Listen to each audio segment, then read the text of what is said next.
Hi, Wendy Harrington here on day 3 of this video blog challenge to post a video every day for a year and to share the experiences and the things that I've learned since nearly losing my life in 2001.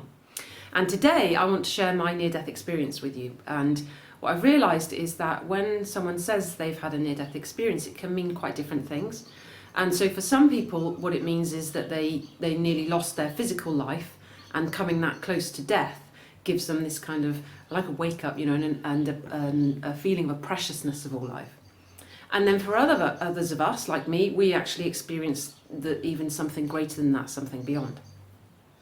So mine was that it felt like I was floating in this just absolute peace and bliss and tranquility. There are no words to describe it, but it was absolutely glorious, and it felt like I was moving towards or going towards this thing, and I could see these forms beginning to take shape ahead of me.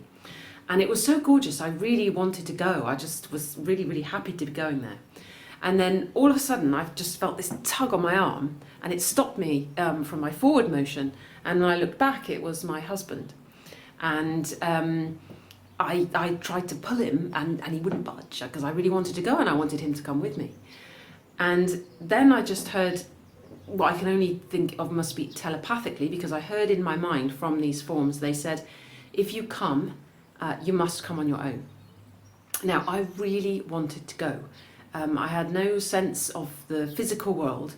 I just had a sense of really wanting to go into this thing. It was so beautiful, and wanting more of it, and just this lovely, lovely peace. And I tried to pull him again, a little bit stubborn. I tried to pull him again, and I couldn't. He wouldn't budge. And then I just heard again, if you come, you must come on your own. And then I was like, well, I'm not going to come then. And in that decision, then I just, returned here. Now, what's interesting is that I was sedated for 10 days when I was first diagnosed and then treated for necrotising fasciitis. And so I'm in a medical sedation. But my mum and Ro, my husband at the time, they both held my hand pretty much constantly for the first 2 or 3 days. And I am pretty convinced that if they'd not been holding my hand, I would have gone, because it was so gorgeous and I really wanted to go. But it gave me this sense that there was absolutely something else, that this physical life was not just it. And that there really was this, something else when we die, that in fact that dying is not the end. And I always used to wonder, I've always wondered, even since I was a kid actually, that, like when people die, like what is it? Because the physical body is still there. So we can't say we're just the physical body. And it's like, isn't it, like the life, the animation is gone out of that physical body. And so to me, it just, the experience was so profound. I still can have a very vivid sense of it even today, and it was so real. Now, there was a point that I began to question it, because I was studying some psychology, and in there one of the theories is it's just something that the brain does at that point in time.